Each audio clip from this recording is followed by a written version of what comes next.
So, off the cliff. A lot of people talked about being off the cliff. Is there an Ed? I think we came up with a topic that kind of worked with what we're hearing here. I told you that's what I was hearing. I know. When I start hearing. Yes, Judy was so funny. I'm like, I said, what do you want to talk about? She goes, well, starting the business, staying in the business, the mindset. I'm like, okay, ding, ding, ding. So, not surprisingly, what we're going to talk about is that you have to know yourself. When you're an entrepreneur, you really have to know yourself and love the bad and accept the good. Okay, a little bit about me. Judy said, keep it casual. I want it interactive. I want it informative, but not too formal. I don't want you to project. Too many years in corporate, I think, empower women. and by the way, it's already loaded on the SharePoint. So, 20 seconds about me. I came out of the Big Four. I worked for KPMG, Arthur Andersen, and Deloitte. I have had my own consulting business twice. I have done project work for all the mid-tier firms, Protiviti, Navigant Consulting, Resources Global. I have worked for Fortune 5, I've done work in Fortune 500, Fortune 1000, solo businesses. My love is helping people like you, women in their 40s and 50s, either get back into corporate and fix a job that they can actually do and still have a life and manage the other stuff that's going on in their life, or start their own business. And people kind of hit me at 2 points. They've been in their business for a while and they need that extra boost to take it to the next level because they think it could be really lucrative, or they can't start. They just want to put their toe in the water, but they can't start. So we're going to talk about that today. My first picture, I'm sorry you can't see it, is really, really funny. This guy. So what holds us back? One or two, maybe all of you said fear at some point. But what kind of fear? Is it, well, actually you guys tell me. Is it the fear of the unknown? Certainly. Fear of failure? Fear of the unknown? Yeah. Okay. There's also the fear of looking stupid, right? Oh, yeah, who's scared of looking stupid? Yep. Every day. And how about the fear of failing? Yeah, sure. Big, bad, ugly, and you're right. Lord Google, will pull it up in your search results till you die. So there's nothing you can do about that.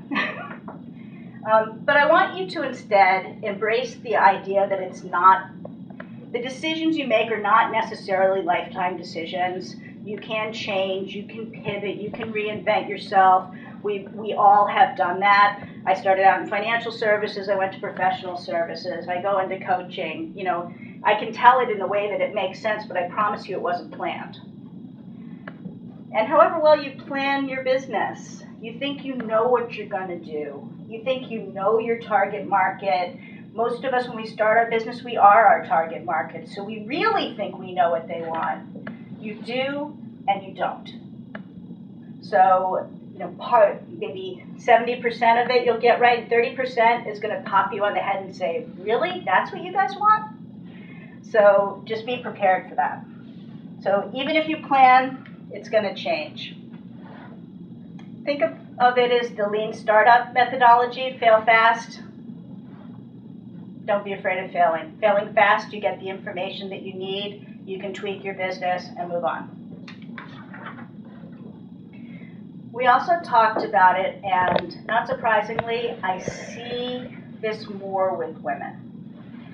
The stepping into your power, the owning your own skills. And a lot of you in here came out of big brands. A lot of the folks I work with come out of an IBM or an AT&T or Thomson Reuters or Deloitte or whatever. And they have these great skills. And they're almost blessed by their big brand. Okay, this person works for us, therefore they're great and they have fabulous skills. And they step out of the company, and then all of a sudden, we start questioning ourselves. Are my skills still valuable? Do I really have them? Oh my God, can I make a living? My best story about this is a woman who was a business development whiz. She worked for a large Japanese hardware manufacturer. and she completed a $50 million global deal with Microsoft. She was big shot. Wow. Three-year project, okay? She rolls out into her own business and she gets blocked by selling. She's scared to death to go out to sell. I'm like, are you kidding me? You've had 200 people reporting to you and you're a business development expert. Where is this block? Well, nobody's going to take me seriously because I'm not working for so-and-so, right? So it's the big brand trap. And I would urge you to own your skills. They are your skills. They're still with you when you walk out the door of the big brand, whether you walked out voluntarily or whether you were let go. You still have those skills. And by the way, you should charge for them. Yes, they're valuable and you should charge for them. The second part of that is adopting the business owner's mindset. The biggest difference between this business and my first business, I knew I needed to do some head things for me because I came out of a big brand. I paid to have a logo designed. You may or may not need one. There's a lot of people who say, as a service provider like me, I don't really need one. I knew I needed one. I have a very specific brand. I have colors down to the listings. I have sheets. My brand is a combination of Deloitte and Arthur Andersen, and I did it on purpose because it's very appealing to people and they don't know why. But it was important to me so that I felt like a business owner. I also took the time to register an S Corp instead of just, doing it because I needed it, not because my clients possibly care. Nobody cares. I care. So now I'm a business owner, not a freelancer. I am building this, and it makes a giant difference. I had a client who had been in her business maybe 6 years, successful, well-known, loved, and she was still looking at herself as a freelancer because she's in PR. And a lot of PR people do overflow. PR comes in chunks. You get 3 big clients at once. You can't service them, and you do a lot of work with other people in overflow. And everybody I know who's in PR does that. Probably about 50% of their revenue comes from overflow. So she wasn't stepping into her power as being a business owner, and we worked on that for a long time. I said, you're so good at what you do. Do you have any doubt that when you get a client, you can serve them well? She goes, no, I can serve my clients. I do great work for my clients. Okay. Then when a new client would come in, she'd want to reach out for one of these other women to come in with her, and then she'd go in as the second person, even if she brought in the lead. But it should have flip-flopped. She should have gone in as the lead and brought the other person in. So over time, we shifted it, and I knew that my work was done when she got a lead for a big technology client. It was a NASDAQ listed, and she's just like, I'm going in there, and I didn't hear this other person's name mentioned. She put together a qual sheet, she put together the proposal, she went in alone, she was there, she owned it. And that's, and I'm sitting here. So that's what I'd urge you to think about, becoming the business owner. And, addressing the fear issue again, fake it till you make it. If you don't feel it, pretend you feel it, just go there and do it anyway. Nobody really talked about this, maybe one person. The emotional roller coaster of owning your own business. Woohoo! I was going to mention it, but I thought it was evident. Okay. I thought it was written all over my face. I wish I was better at pantomime. You could do the fear, and then you could do the elation, and then you could do the I can't get out of bed. Or the 3 o'clock in the morning, like, oh my God. What did I just do? Like, what can I transfer into this so that this clears till this? Because everybody's bootstrapping these days. Cash is hard to come by. Yeah.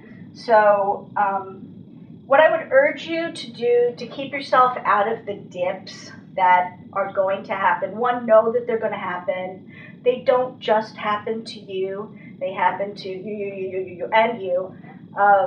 do something every day to move your business forward so that you always feel like there's a little bit of positive momentum.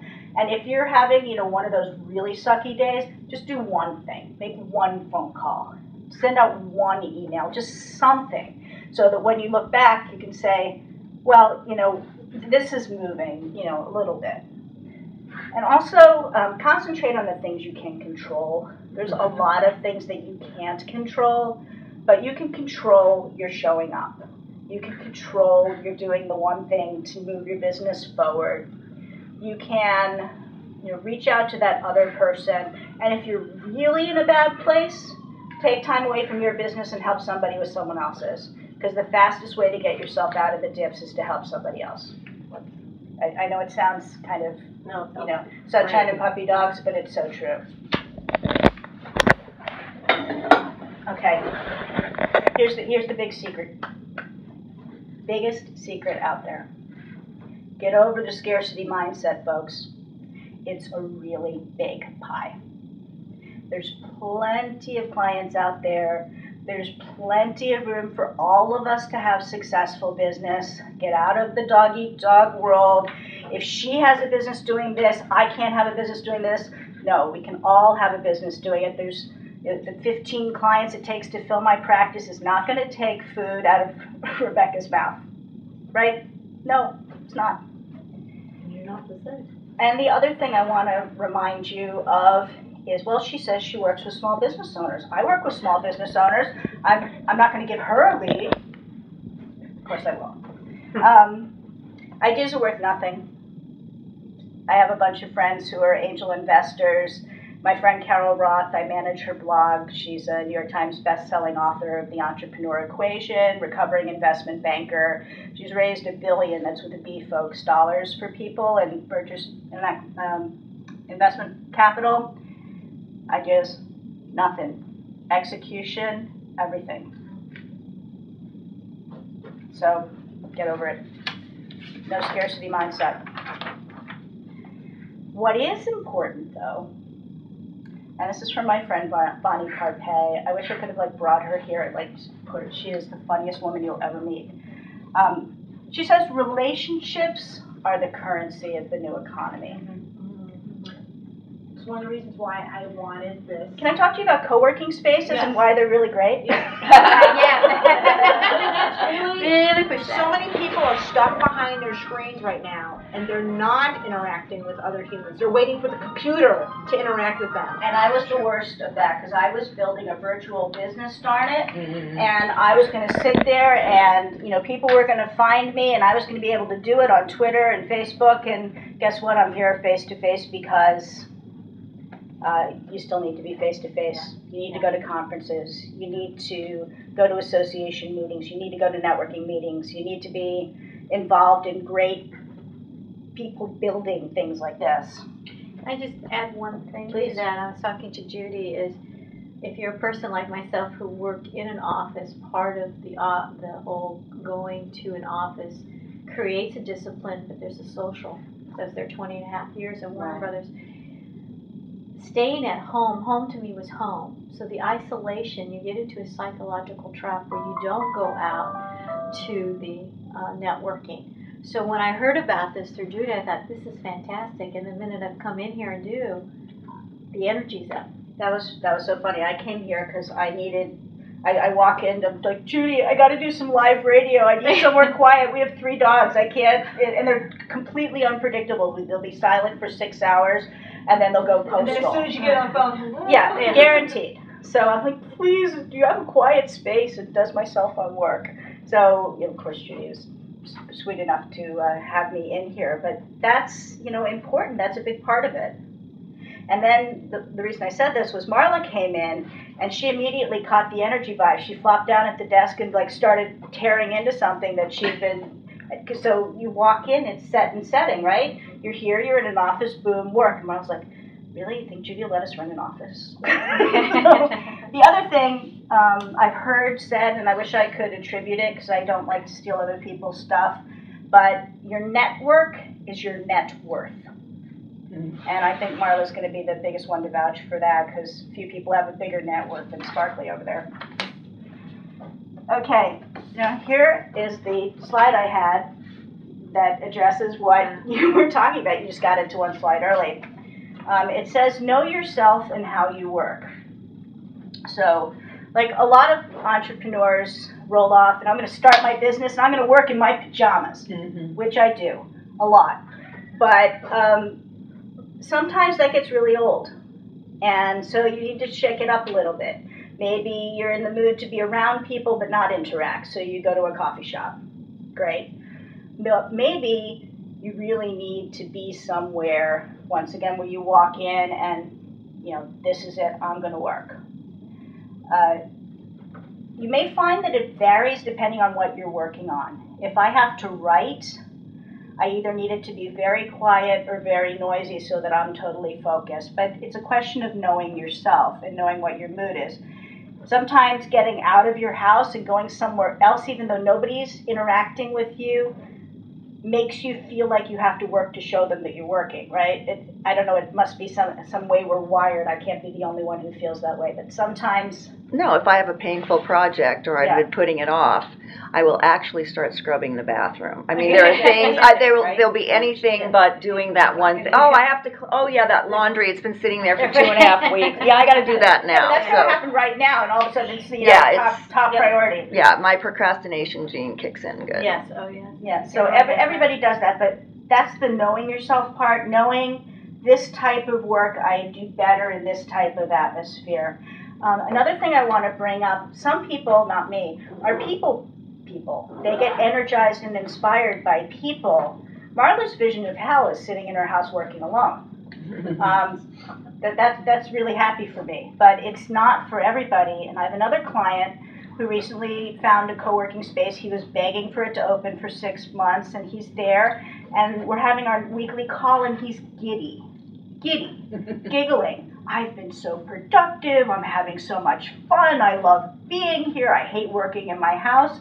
And, you know, I wrote a post about it for someone's blog, I don't even remember where it's posted, but called Living the Dream, But Is It Yours? Because he was, quote unquote, living the dream, but he was almost clinically depressed for the first year because he's a people person and he was working alone. And it was terrible for him if you knew it. I mean, if you knew him, you'd say, oh my God, that's a disaster. But he felt guilty for not loving the fact that he was doing what all these his corporate friends were hoping to do.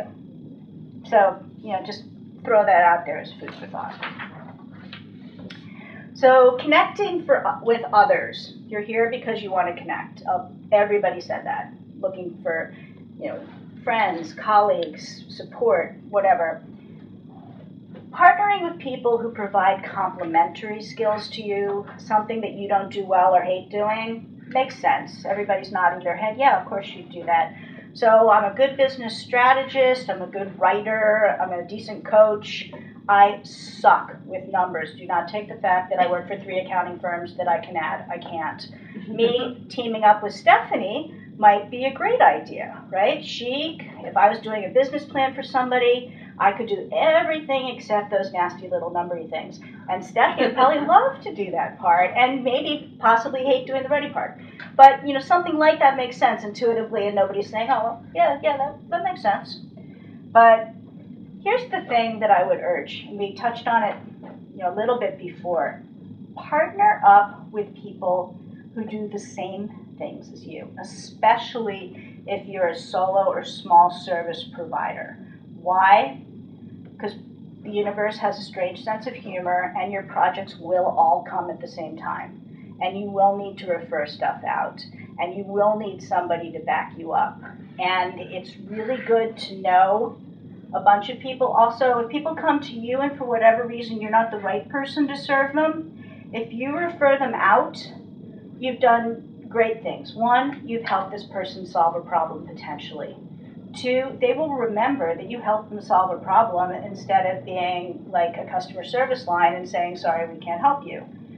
And you know, it generates good karma. The person you referred to might think of you the next time. And in my business, especially the coaching part, it's very personal. You like my style, you like my face. You don't like my style, you don't like my face. I can't change that. You might think Rebecca is awesome and she's the right gal for you, or you might not like her. I mean, it's, once again, getting out of the scarcity mindset and teaming up, because that's the way the world's going, I promise. So that's one way to have success for your business, but you also want to connect for success for you as the business owner. I heard when everyone was talking, isolation, hard, not comfortable, not good. It's good to surround yourself with people who are going through the same things. My first business I found very difficult because I didn't know anybody else growing a business. All my friends were in corporate, and they just didn't get it. They didn't understand my challenges. They weren't there to celebrate my joys because they didn't understand what a big thing, this little seeming thing for them, really was for me. It was very hard and very isolating. So I urge you to surround yourself with people, even if they're building a totally different business. I promise you, you're all struggling with the same thing. You're all struggling with the fear. You're all struggling with email overwhelm. You're all struggling with shiny object syndrome. You're all struggling with strategy articulation. And people who are outside of your head can see things that you totally miss. I can do strategy for Marla. I maybe need help having somebody do strategy for me because I'm only seeing it like this. And you guys could give me a bunch of things that seem so clear to you that just never walked across my brain. So coordinating and seeking out people with other ideas.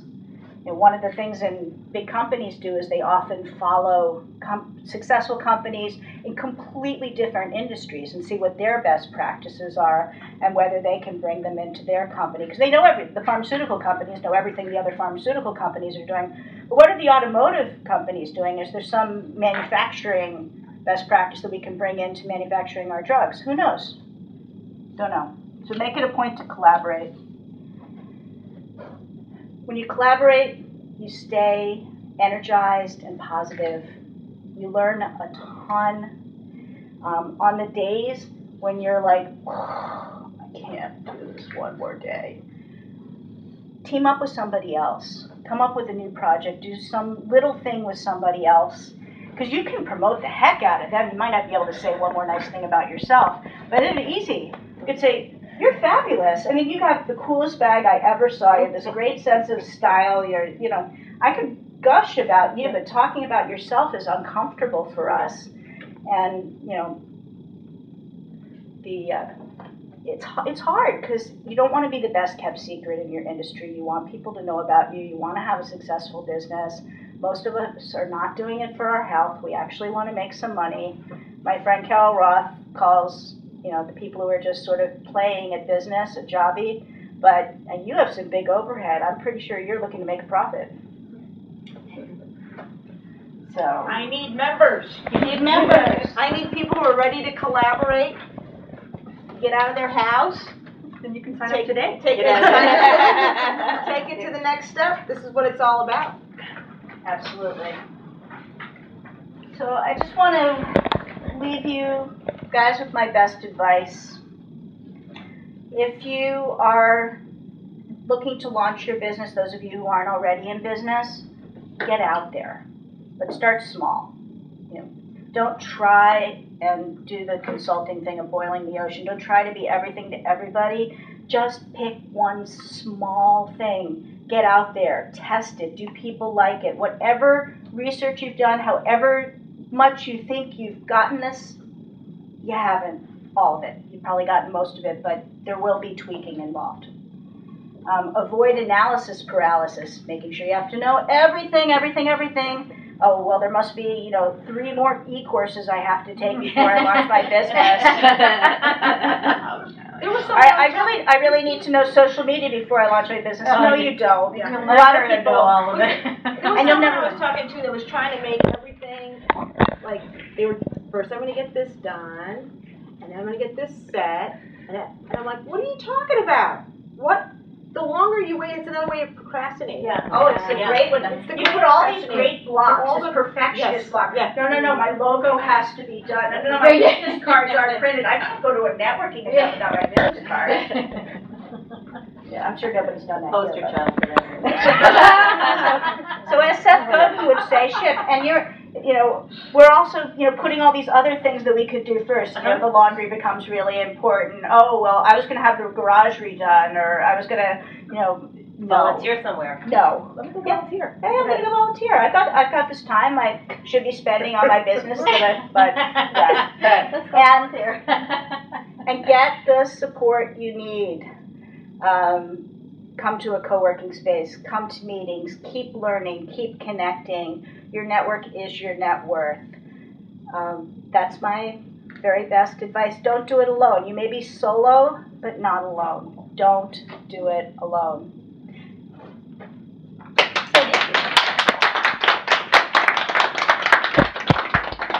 Questions?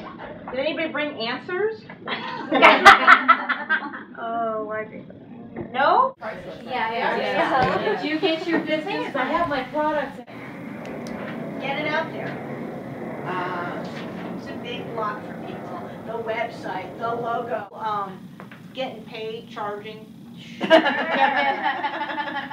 that's a block. Because he gave me this document. I wanted a legal document, and his document was so full of holes. I mean, he thought it was like the best.